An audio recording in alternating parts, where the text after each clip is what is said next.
Variety కూర తయారు చేసే విధానం షేర్ చేస్తున్నానండి. తామర కాడల కూర చాలా టేస్ట్గా ఉంటుంది, హెల్త్కి మంచిది. అలాగే రోటీ, పుల్కా, చపాతీ, రైస్లోకి అన్నిట్లో కూడా చాలా టేస్ట్గా ఉంటుంది. తప్పకుండా ఇదే విధంగా ఒకసారి ట్రై చేసి మీకు ఎలా ఉందనేది నాకు కామెంట్స్లో తెలియచేయండి. రండి ఇది ఎలా తయారు చేయాలో చూసేద్దాం. హాయ్ ఫ్రెండ్స్, నమస్తే, వెల్కమ్ టు అనూస్ కిచెన్. ఈరోజు తామర కాడలతో కర్రీ తయారు చేసే విధానం షేర్ చేస్తున్నాను. ఎక్కువగా నార్త్ సైడ్ బాగా దొరుకుతాయి, బాగా తీసుకుంటారండి.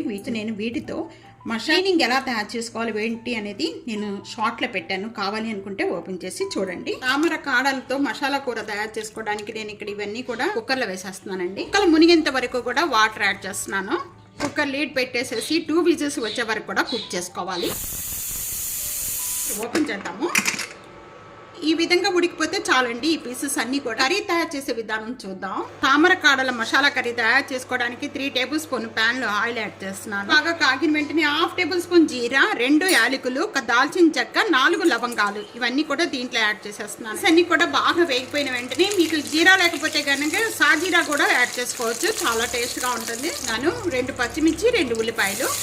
ఉల్లిపాయ కలర్ చేంజ్ అయిపోయిన వెంటనే కూడా టేస్టీ సరిపడా సాల్ట్ యాడ్ చేస్తున్నానండి. 1 tablespoon ginger garlic paste add చేస్తున్నానండి. స్మెల్ పోయేంత వరకు కూడా బాగా వేయించుకోవాలి. మంచి స్మెల్ వచ్చేస్తుంది. ఇక్కడ 1 టేబుల్ స్పూన్ రోస్ట్ చేసిన ధనియా పౌడర్ యాడ్ చేస్తాను. 1/2 టేబుల్ స్పూన్ జీరా పౌడర్, ఇది రోస్ట్ చేసిందండి.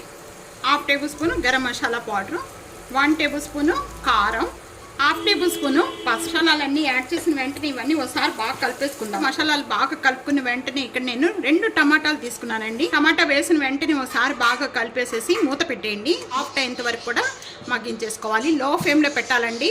ఒక 3 మినిట్స్ అయిపోయిన వెంటనే ఇప్పుడు ఓపెన్ చేద్దాం. ఇది సాఫ్ట్ అయిపోయిన వెంటనే మనం కుక్కర్లో ఉడికించుకున్న ఈ తామర కాడలన్నీ కూడా ఈ వాటర్తో సహా దీంట్లో యాడ్ చేసేసుకుందామండి. నేను ఇంకొక 1/2 గ్లాస్ వాటర్ అనేది దీంట్లో యాడ్ చేసేసుకున్నా. కలుపుకోవాలి. మూత పెట్టేసేసుకొని హై ఫ్లేమ్లో పెట్టేసేసి మగ్గించేసుకోవాలి ఒక 5 మినిట్స్ వరకు. ఇప్పుడు ఓపెన్ చేద్దాం. ఇది రోటీలోకి అన్నిట్లో రైస్లో కూడా చాలా టేస్ట్గా ఉంటుందండి. దించే ముందు కొద్దిగా కొత్తిమీర యాడ్ చేస్తున్నాను. ఒక సర్వింగ్ ప్లేట్లో తీసేసుకుందాం.